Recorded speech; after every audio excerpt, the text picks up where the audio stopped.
Hi అండి, అందరికీ నమస్తే. నా రావణ్ లవ్ పార్ట్ 4. దీని ముందు భాగాలు చూసి ఇది చూడండి. మీరు స్టోరీని ఫుల్ గా వినండి, చాలా బాగుంటుంది స్టోరీ. స్టోరీలోకి వెళ్ళిపోదాం.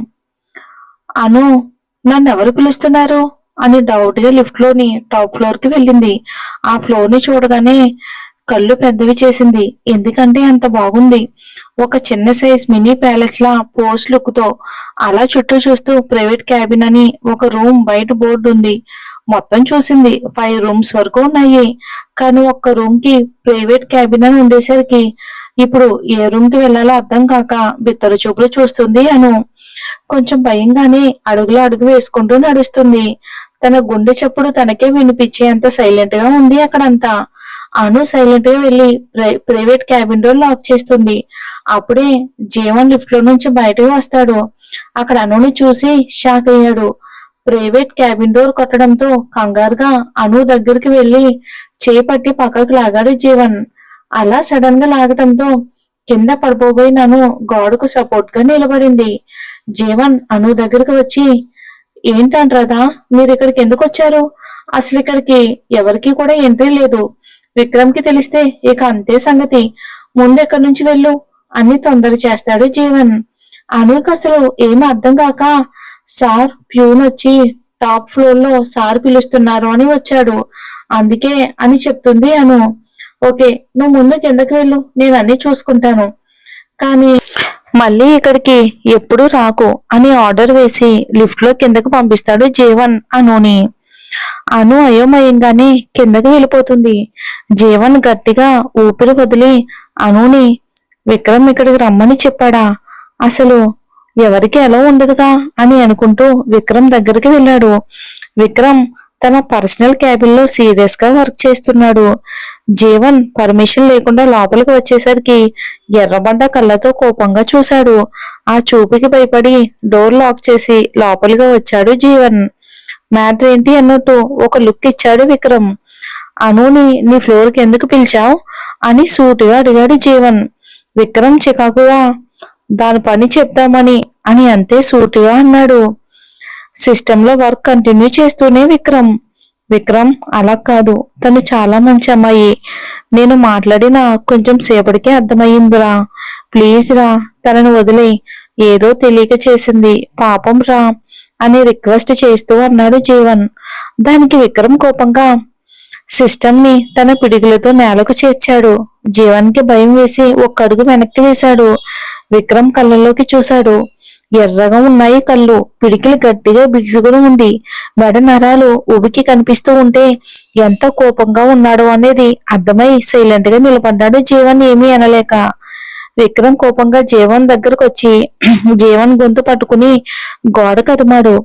జీవన్ కి విక్రమ్ కోపానికి భయం వేసి, సారీ రా, ప్లీజ్ లీవ్ మీ అని చిన్నగా అన్నాడు. విక్రమ్ విసురుగా జీవన్ ని వదిలేసి తన పర్సనల్ రూమ్ కి వెళ్ళిపోయాడు. జీవన్ ఏం చేయాలో తెలియక సైలెంట్ గా కిందకి వెళ్ళిపోయాడు. అను ఆ రోజు ఆఫీస్ లో వర్క్ కంప్లీట్ చేసుకుని బయటకు వచ్చింది. అప్పుడే స్వీటీ కూడా అనుతో కలిసి బయటకు వచ్చింది.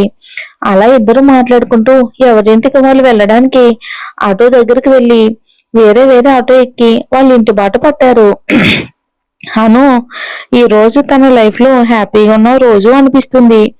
చిన్న చిరునవ్వు తన ముఖంలో ఎప్పుడూ లేనిది హ్యాపీగా ఉంది తను.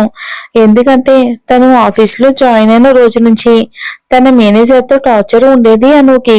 కానీ ఈ రోజు ఆ టార్చర్ లేకుండా హ్యాపీగా తన వర్క్ కంప్లీట్ చేసి ఇంటి బాట పెట్టింది ఆనందంగా. ఇక ఇంట్లో అంటే రోజు ఉండే భోగతమే కదా, అది ఎవ్వరూ మార్చలేరు అని తన మనసుకు తను సర్ది చెప్పుకుంటుంది.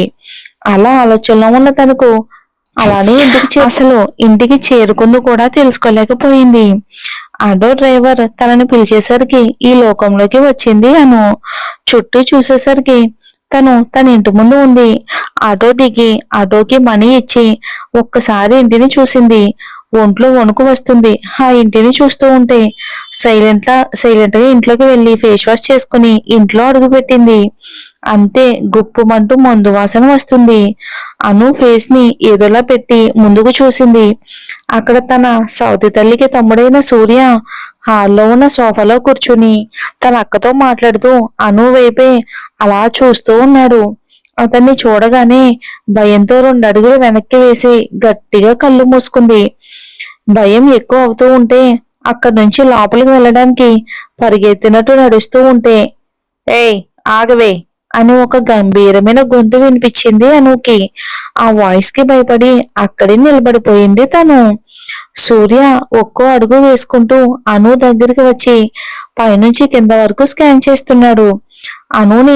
అను బాడీని చూసి ఇక అను భయంతో గట్టిగా కళ్ళు మూసుకుంది. చున్నీని గట్టిగా పట్టుకుని నిలబడి ఉంది. ఏంటే నేను వచ్చాక కూడా నన్ను చూడనట్టు వెళ్ళిపోతున్నావు? ఏంటి నగరాలా అని బేస్ వాయిస్ లో అరుస్తాడు సూర్య. అసలు సూర్య గురించి చెప్పాలి అంటే అను సవతి తల్లి అయిన రత్నంకి సొంత తమ్ముడు. అతని వయసు 32 సంవత్సరాలు. తండ్రి సంపాదన ఆస్తితో రోజు జలసాలు చేస్తూ తాగుడుకు బానిసయ్యాడు సూర్య. లేని అలవాటంటూ లేదు సూర్యకి. చాలా పెద్ద రౌడీ కూడా. జైల్లోకి వెళ్లి బెయిల్ మీద రావటం, అలా 1 గంట ముందే జైల్లో నుంచి రిలీజ్ అయిన తన అక్కింటికి వచ్చాడు సూర్య. అక్క కోసం, అక్క అనే కంటే అను కోసం వచ్చాడని అనుకోవచ్చు. అనుని చిన్నప్పటి నుంచి చూస్తూ అనుపై వ్యామోహం పెంచుకున్నాడు సూర్య. కేవలం అనుని సొంతం చేసుకోవాలి అని అనుకునేవాడు ఎప్పుడు.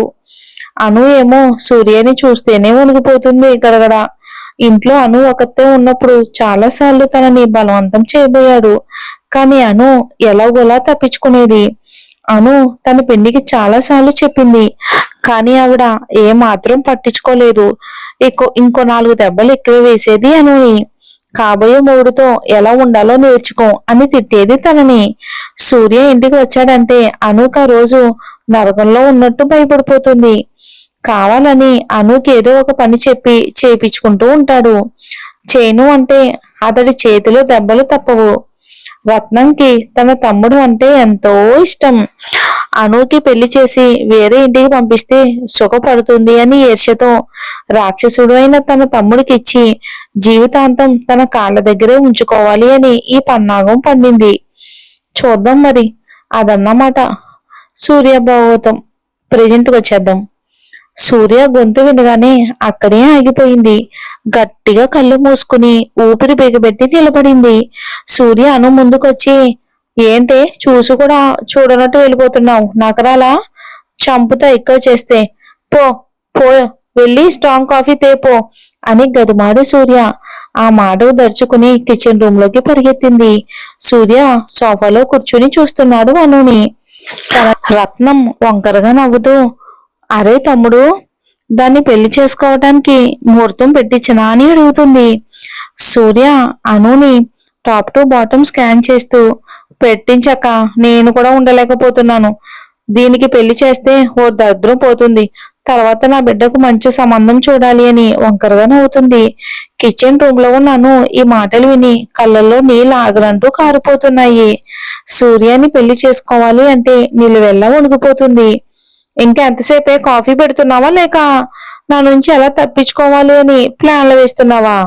తొందరగా రావే అని రీసౌండ్ వచ్చేలా అరిచేసరికి చేతిలో ఉన్న కాఫీ కప్పు కింద పడేసింది అను భయంతో. అనుని ఓ కంట కనిపెడుతూనే ఉన్న సూర్య అలా కాఫీ కప్ పడేగానే కోపంగా లేచి అను దగ్గరికి వచ్చి గట్టిగా చుట్టుపట్టుకుంటాడు సూర్య. అమ్మో, అను పరిస్థితి అయితే చాలా దారుణంగానే ఉంది. ఇటు చూస్తే విక్రమ్ ఏమో ఇలా ఉన్నాడు. చూద్దాం మరి ఏం జరుగుతుందో.